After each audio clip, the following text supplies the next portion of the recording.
Welcome to Spaghetti Launchers, a world-building podcast where you throw spaghetti at the wall and it is up to you what sticks. I'm Kyle. I'm Ethan. Today we will be discussing magical forests, from the dark forest in Harry Potter to most of the forests in Narnia to The Entwood. The Entwood, good in save, Lord of the and Rings. to the Mirkwood in Lord of the Rings, to every forest apparently in Lord of the Rings. Magical forests have been They're everywhere. You know it. They're a staple. They're like in fairy tales, they're in children's stories, they're in fantasy, they're great. They're fun. I love they're them. in like folk stories and like sometimes they're dark and scary, sometimes they're light and magical, everything in between. Sometimes they're light and magical, and that's what makes them dark and scary. Like in Irish mythology, when you should be very careful of a friendly-looking thing offering you a deal and asking your name. Never tell a fae your name. Fun fact, one of my ancestors is an Irish folk hero. Really? Like they have a Wikipedia page for this Really? folk hero. And I wanted to use that to see if I can get Irish citizenship. That is not enough of a grounds. I didn't apply, but Why not? You should. just be like, hey, I'm a descendant of this folk hero. Try even it. though I don't have much connection to this country at all. See if it works. Maybe see. We'll see. Anyway, so magic forests, you get it. You understand. We all get it. We all get it. Menu, Kyle. Problematic blood activation. Bloody pirates. What's your menu? Is this just real life? Is this just fantasy? Okay. Yeah. So I'm curious about this blood that you speak of, because how are you going to take a magic forest and make it bloody, Kyle? What are you going to do to the forest? This is a forest. What are you going to do to the forest, Kyle? Doesn't grow normally. Uh-huh. It only grows, and it grows significantly when blood is spilt in the forest, and the soil will absorb that blood, and that's how the trees are like fed. Like they are not absorbing water in the same way. Water is useless to them. It keeps them from dying, but it doesn't help them grow. They only grow really from blood. Are the plants alive and conscious of this fact? And do they have... All plants are alive. Are they conscious, sentient, and do... No. Okay. So it's not like magic plants that are trying to lure people in as food. Correct. It is the people who live near the forest who are luring people in there. But why do they need the forest? Because the forest produces food. Because they have fruit trees. Got it. They have lumber. Got it. They have like fauna. Like they have Got it. benefits from the forest, and they want the forest to succeed. Is it a Wicker Man sacrifice thing, or do they do people knowingly do this, or is this like when someone's hit 90 years old, you're like, okay, well, you go to the forest now? That's what we'll discuss right now. Because I think it works as like a place where they say all violence will take care. Because people don't have to necessarily die if they just like bleed. Oh, I didn't realize I was doing that, but you're right. I was focusing it only on death. Yeah. And so like if you are going to have like a fight, say if you got a local crime people say, well, we only fight in the forest because we want to at least make sure that our blood is not spilled for nothing. It helps provide for us. It's interesting. So you've got that. You could have it where there are sacrifices. And I think that's kind of fundamental for me. I think that should be there. Is that like, because you can create a lot of weird dynamics of we do sacrifices in this forest to keep the forest growing. Yeah, like it's a hyper awareness of the food chain. It's like everyone all meat eaters should kill their own meal at least once. Yeah. Just to be hyper aware of it. So you can get some of that. And then it can be luring in your enemies as a trap. And that I think is fun. Like you have people invading. Well, you bring them to the forest that you know really well because you do a lot of violence in that forest. So it's like it is home territory to another level. This is a great place for a big ass tree to grow. Absolutely. This is a great place for a big ass tree to grow. Yeah. And I think a big ass tree kind of completes this forest actually, because they're all going to be kind of big ask trees. Yeah, and there's like the oldest tree, right, is the big ass tree. Okay, so yeah, like let's go. So like with the origin story of this forest, I think it works as like there's a big ass tree at the center of it all, and that big ass tree like dropped some acorns that seeded the rest of this forest in the same way. Where like the original tree was like a witch created it, or like cursed a regular tree. Yeah, or like cursed someone who into becoming a tree, like very Greek myth style. Yeah, and so then there's this one lone tree where there wasn't a forest, but that tree like had enough blood on it that day that it planted some other trees, and then people like it became this like, you know, whatever, like a place people would go and fight or something. Or a few people were killed there, and it started to grow and become this place, and then they started to click that, oh, blood helps this thing. Right. So maybe over time, it's like, because it's a magical plant, like that element of it, you know, cross-pollinated into other plants or something, right? Like, yeah. So it's like there's some variety in the forest, but like it's definitely the staple food. Yeah. It's this, but then this big ass tree is now real fucking big. Yeah. Because it's growing aggressively. Any of it's growing aggressively when there is blood. Yeah. It's not like, oh, it'll grow in a week. It's like you watch it grow. Yeah, it like, happens. If you stare at it, you will see the bark start to like shift and expand, and like you can see like new buddings happening. If you try and cut a tree down, does it bleed? No. Okay. Maybe. I don't know. Good question. That's a tone question. It doesn't have to. It's not like plants. If you cut into a plant, it's all water. Like it becomes sap. But it's a question. Yeah, and I didn't want to make it too dark. But you could. You could. Like I didn't make it like it's a bloody forest. I'm making it's a forest that is fed blood. Yeah. And grows, and the implications that has on humans around it. Not a place what do they that produce? Blood oranges. Ha! Pomegranates. Because like it's so obvious how you make this really dark and creepy, and you just make it a forest that is sentient and is out for blood and feeds on blood, and they need blood to survive and all that. And then you have like a vampiric forest, and that's also wild and kind of fun. But particularly if so, I have two thoughts. One, the phrase vampiric forest got me thinking, added a whole new thought, which is, what if you had to be very careful of how, like, this was a very nutrient dense food. Like, this was an incredibly rich food, but you had to be careful of how much you ate of it, because you then run the risk of becoming vampiric yourself. And so there's a group of people that actually live in the forest that have just become full vampires, but they also can still eat the fruit of the blood trees. Storyline number one. Storyline number two, blood donations. Like super, like you could just have societal wide, like, yeah, every month everyone goes and gives a pint, and then they just irrigate the forest with it. And maybe they've learned to cultivate it that way. The vampire fruit thing, very interesting. I like that. I like an opportunity to take a concept that is like traditionally viewed as like evil. Yeah. And then make it where like, well, they can just be independent and cool. Yeah. Like they don't need to kill you. Like they might if you wander in and they're, it's a drought or something, but and that could be an interesting storyline. Like if there's, say like there's a population decline. Yeah. And so the forest isn't able to grow as much. And so, maybe some of the vampiric tribes start like wandering out. Yeah. Yeah. And hunting. Yeah. Because they have to. Could be really cool. It's not, and again, like it's not evil. It's more of like a climate change metaphor where like the displaced bears like wander into the town and that kind of thing. Yeah. And all vampiric bears. Cocaine bear.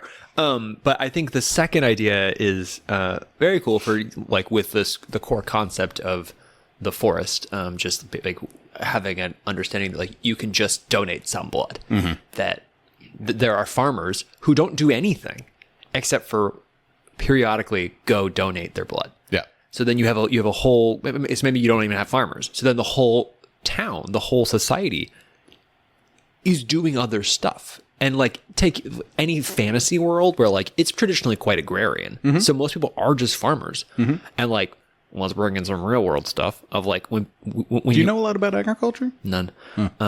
But like when people stopped being when farm labor becomes less of a need and people start doing like city jobs, you have a lot of economic diversification and growth. Yeah. So like this town starts developing new technology and becomes like a super town. Yeah. Like they get all this like metalworking and like all this magic and shit that they've done because like basically no one has to farm. They have they have an unlimited food supply. Yeah. in like, it might not be the, like, and you know, maybe they still like raise some cattle or chickens or something. Or they raise them, but they also use some of them for blood donation themselves. Yeah. Or maybe even they, you know, yes, they do thrive off of blood, but maybe they can. I like what you said about blood makes them grow faster. Maybe they can still grow with water, but it takes like 10 times as long. Maybe. And like way more abnormally long than even our normal earthbound. Or maybe just like planting and growing cycles. Okay, so because like, even if it just grew at the normal speed, but if you could just grow it instantly with blood, then like it doesn't even matter. So like we can throw out the water thing, kind of irrelevant, I think. Yeah. It's really like it's just about like that you hand wave. Yeah. The blood is what matters. I like what you said though about them having people developing like different societal jobs as a result. And I now suddenly have this vision in my head, and it's super fucked up. But someone sitting at an office job, it comes to their lunch hour, they have a potted plant on their desk. They prick their finger, squeeze a couple drops in, grows instantly and produces just one piece of fruit that they then eat for lunch. That's not enough of a lunch, but no, but you know, but like it's an interesting image. I like it. Yeah, yeah, because like also to bring in the agriculture side of it as well, like it wouldn't be enough of a diverse food source and like nutritionally, so like they probably would also. That's why I said like a staple food. Well, then it's like they go and they from a nearby place that like, oh, these are beans. I've never heard of beans before, and they bring the beans and they like cross pollen. They like cross these beans with this blood somehow. It's like they're different species, but they figure it out through magic where they're like, well, now we have beans that we can grow in this way. Sure. And then we also like have figured out how to grow wheat or rice in this way. Like imagine a rice paddy, but it's just a blood. Yeah. Like, No, like well, a that's pool what of blood. I was thinking like blood irrigation. Like that phrase was kind of rolling around in my head of like, if you did have enough of the population donating, then you could theoretically have like a blood reservoir then irrigate, and you could have agriculture this way. So there is still the forest, and maybe that's how this got started, but you could have blood farms. Okay. Really, also, we're just learning here that in world building, if you put blood in or around any other normal word, it's kind of fun. It sounds kind of cool. Yeah. Okay. Now take out the farm part, and let's keep the like blood irrigation. You talked about like they might grow animals for this purpose as well. Mm-hmm. Like the image of a meat locker where you just have a hanging meat. Mm-hmm. They are just hanging up goats and like other animals that they have grown and slaughtered, and they're just hung up in the forest in different places, like constantly. So you walk through the forest and there is just like corpses, like just dangling in the trees, but not in a way that's meant to be menacing. Just like, this is practical. Yeah. We're bleeding them out into the forest. Yeah. And that will provide the nutrients that we need. Like that provides for us. So like you walk through the forest and you're like, oh, there's like some evil witch that lives here. Like there's a bunch of no idea. Like, there's a goat with its throat cut, like dangling, or like a decapitated goat corpse hanging from this tree. Oh, there's another one over there. Oh, there's another one over there. What the fuck is this place? And then it's like, no, that's just like they're just irrigating. It's one of those things that, yes, it sounds very dark and macabre, but you're also like, no, it's not that dark. Look at a modern day slaughterhouse, you right. You yeah, no, but that's what I'm saying. Like, this is, and I was also thinking a lot. I mean, I was thinking this is very appropriate for like kosher butchery. Because you have to drain it completely. You have to drain the animal completely of the blood in order for, that's part of the requirements for something to be considered fully kosher. And like, this is a great way to facilitate that, or to explain the need for that. I'm thinking of interesting ways to apply this into a world that's like urban fantasy. No, but that's why I'm thinking like The Office with like the pricking the finger and like doing that. Yeah, this concept works well with urban fantasy. It does. No, it works well as a foundation for a growing society. You could trace this civilization from start to finish. Yes. Using the blood plants, the cross-pollination, and trace it from, hunter-gathering to modern agrarian, to modern urban fantasy. Yeah. And then have it be the same society. And or the same civilization. bringing it back from the agricultural side of it to the cultural side of it, I just want to like give another mention of, I think we've mostly finished this bowl of the sacrifices and creating this like, it's an interesting holy space. Yeah. Like at the foot of the big ass tree, the big ass blood tree. Yeah. The big bloody tree. I don't know. That like, this is a common place where they sacrifice people. Like they might be The bloody like, beach. Like you might be going to like neighboring villages or something. Like you're going places and you're kidnapping people to bring them to the big ass tree. If you need to, sure. To blood sacrifice them. Yeah. Like the crimson cedar. Yeah. You can create a lot of like leaning into the dark side of this of like how they're luring people in as like strangers on the road who really need a place. And if you're like, oh, well, you kind of suck. Yeah. Super Wicker Man. We're gonna take you to the big ass tree, and we're gonna sacrifice you. And then they, like some of them are like no big deal because they need to make sure the village isn't feared by everybody. But like you need enough plausible deniability, so you can't do it too often, and then you get murder mysteries and blood magic for good. Yeah, please see Blood Magic for Good, an old episode. Blood Detectives. Oh yeah, that was a long time ago. Yeah, but that could be cool. It was actually around about a year ago, I think. Yeah, well, more than a year ago, I think. I don't know. No. But anyway, so I think that is the end of that idea. So, Ethan. Is this just real life? Is this just fantasy? My Caught magic... in a landslide. No escape from reality. Fuck. Fucking is your escape from reality, Kyle? No, fuck, you can't escape reality. Oh, shit. Damn it. Dreams aren't real. Speaking of macabre. Anyway... So tell me. I was thinking about when a spooky old wizard, maybe even just someone who wants really to be left alone, what would they do to hide? Well, I could imagine they might take their mage tower and conceal it in an illusory forest, right? So that's kind of your basis here, is that it starts out with an illusory forest, but this is high level magic shit. These are like impeccable illusions that replicate maybe not the physical touch of a thing, but enough. They replicate the sight, smell, sound. And over time, what I could see happening is if you've got a high quality enough illusory forest, water starts to gather, animals might start coming in, being attracted by like maybe the fake mating calls of, others of their species that were part of the illusion in the first place. And over time, an ecosystem could actually start growing and creating an actual forest inside or intermeshed with the illusory one. So by the end of it, over hundreds of years, because this wizard is incredibly long-lived, or maybe they died and the illusion just kept going, you've now got this magical forest that is half real and half illusion. But the illusion is so good, it's impossible to tell visually what's what. The fuck?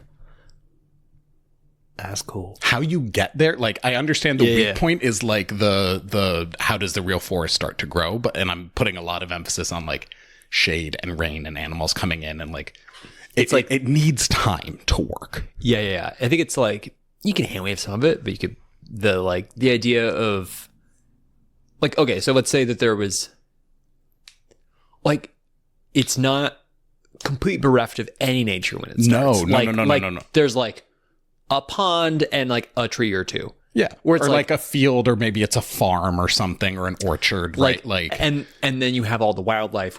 You will create the conditions through that. And maybe like there's enough grass to be eaten by them. So that when they come in, like if a pack of, a pack of deer from nearby gets attracted by the sound of other deer, the smell of food, that it's fake. but they think it's real, and so they And then go you just like in. you bring in enough people, like you bring in enough of these animals, and you get a population of like then the wolves start coming, and then like the pond is providing enough of a water source, and then So like just- and then like what like resilience that you get in Right. in an ecosystem that it will just recreate itself Basically. Like, and it's like you start from like a seed, like you've created a seed, and then it's just going to grow over time with like the fertilizer that is a fake ecosystem. sped along by an illusion, by an incredibly high quality, high caliber illusion. I think it's really cool. And so you discuss, and it's a great, like the Wizard's Tower is a great destination. It's like maybe there's a magic item that a party needs to go, but you have to go through, and you hit a patch going in that is incredibly real, and then you start stumbling and falling because it's all you hit in a patch that's just illusion.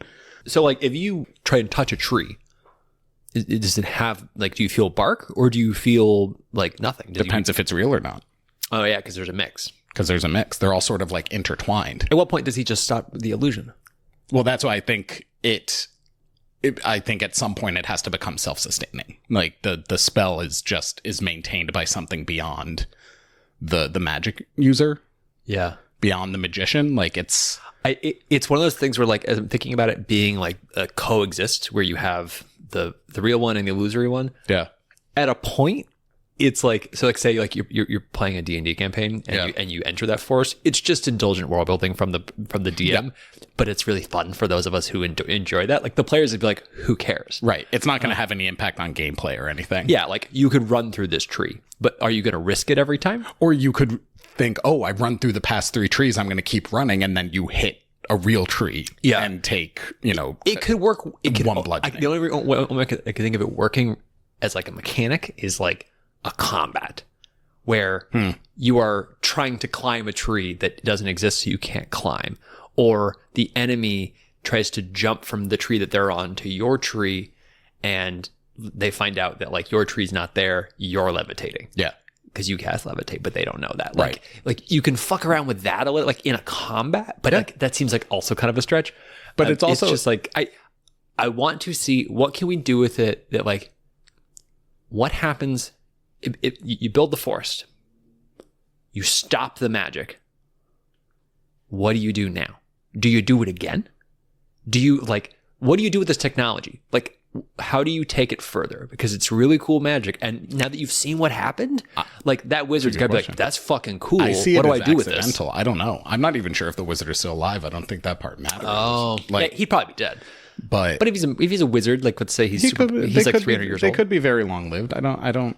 It's also a very funny sort of analog for AI art, where you've got to check to see like, it's like they say always look at the hands. Yeah. Like, do the hands have 8 fingers Yeah. or something? Sort of like that. It's like, does the tree actually have roots? Like, are there 2 trees growing out of the center? Like, you sort of gotta look for it. Yeah. And so maybe there is a way to tell, but you've just gotta sort of figure it out. Yeah. I hadn't quite thought about that part of it yet, but if you could figure out a way to do this, I think druids would probably be pretty pissed. Or would the druids be really intrigued? Because they'd say Maybe it's a way of terraforming. yeah, because the druids maybe the druids might say, well, fuck, we got to figure that out, and then the druids start like trying to develop this magic themselves, because then they can terraform. Yeah. They can terraform passively Yeah. because they can walk away. Yeah. They can just set it and Interesting. forget it. So it might actually be really important. Could be. Druids might be really intrigued. thought about that. Because you just added nature. You created nature that didn't exist. You are a friend to druids. Yeah. Yeah, could do that. You do need some base level of like greenery, basically, to get it going. But beyond that, as long as you've got those right conditions, could be fun. Could be fun. Yeah. Yeah. But yeah, that's it. Microwave. Press start, Kyle. That's your beep noise? So, do you remember in The 21st night of September. was it Batman Begins, that weapon that they had that just like Oh, the microwave the emitter? Yeah, that just like evaporated all the I water. love the microwave emitter.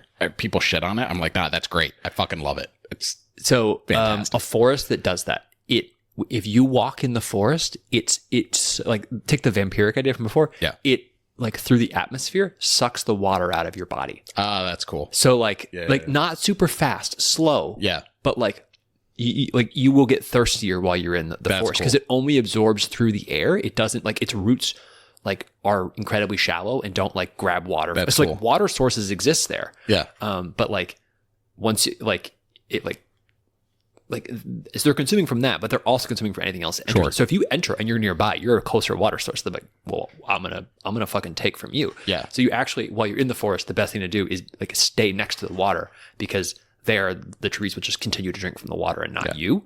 But anywhere else in the forest, you will start being drunk from. I like that. So if That's you're like, very cool. So if you enter the forest, like say you're like a D&D party, you enter the forest, you start getting levels of exhaustion and you don't know why. Yeah. You just become That's really great. dehydrated. That's great. Because the forest is drinking from you. 10 out of 10. All right. 10 out of 10. What's yours? Gigantic caves full of mushroom forests. Easy. And I think cool, like different. And not underground. You just mean like it's actually just in one big cave. It could be in one big cave. It could lead to an underground city, like an Underdark, if you wanted to do it that way. Sort of like the Black Reach in Skyrim with the glowing mushrooms and things like that. But I think just having like it's like through like a mountain. Yeah, like just I'd like that more too. Than it's like it doesn't go getting back underground. into It's Underdark. just, because then you're just like that feels too similar. But if it's like you could just walk right in, you don't walk down. You just walk straight. Yeah, you just walk straight into this mushroom forest. Like, oh shit, because it's just dark and murky and warm and good for mushroom grown environments. And there are all sorts of different environments, and some are tall like trees and some are maybe, short like maitake, and they're kind of the grass, right? Like, and you've got but it's all mushrooms. Mushrooms all the way down. Cool. All right. What stuck for you, my friend? I think your idea is great, and that whole thing sticks. But nothing within it in particular sticks out. I think it's just the whole idea is really good. The illusory side of it. Yeah. Yeah. I think the specifics that stick out to me. I think it's the vampiric fruit. Yeah, the vampiric fruit is what's doing it for me. It's really cool. It's really specific. And then I think it's like you got to be careful how much of it you eat, and and it's that like I really like the relationship that we built between that village and the forest. Yeah, and the basis that it sets up for like societal growth. That's like and I think for me the office worker pricking their finger is just something that'll stay stuck in my head for a while. I think the implications of it are huge. Yeah, because it involves humans. Where it's like the implications of your idea are like. It's more gamified. It's more like it's a very fun story. Yeah. It doesn't like it's like a very fun historical reality for a place, but it doesn't continue to affect it. Not really. Unless you enter it while it's still illusory. Right. And that can be fun. Right. To enter an illusory forest. Like, all this is fake except the animals are real. Right. Like that's cool. Right. But then the forest actually growing is like real. Like that's really cool from the past. But, Yeah. but you can't really continue to interact with it in the same way. Yeah. No, I agree. So what stuck for you? For me, it's the vampiric fruit, and the like I said, the office worker pricking their finger. Like I like. It's one of my favorite things about urban fantasy is like mundane. How mundane can we make the supernatural? Yeah. That's my favorite. It's like lightning benders and Korra fueling car batteries. Like, how can we take these things that feel so special and make them so not? Yeah. Like, and that's hard because it's hard to push the limits of our imagination. Like, there's this great, once again, Overly Sarcastic Productions has a great episode called Those Dang Phones. And they trace sort of like the history of communications technology throughout speculative fiction. And they keep pointing out that no one really thought of like the implications of technology and what it could be used for in the time that it was created. So like the concept of video phones created in Star Trek, no one thought about how they would actually maybe be used like the way that we have phones now, or like tricorders, the way that we would use them now for day-to-day quick, fast communication. Yeah. They still had to go like back to the phone because that was what their brain thought of. Yeah. Right. Very similarly, they talk about in D&D, the sending spell, how when people made that, people didn't think, oh, you could just use that for like cell phones, like full conversations pretty much, and how game breaking that spell actually could potentially be. Yeah. And instead they were like, oh, we just made this spell. And then we treat it like a cell phone in the modern game. Basically, yeah. And so I think that's really interesting. And the vampiric fruit is another great example of that. It's like how mundane will this supernatural thing become? That's the fun of it. Yeah. For me. All right. Well, that's what stuck for us. Let us know what stuck for you. Thanks for listening. Goodbye. Adios.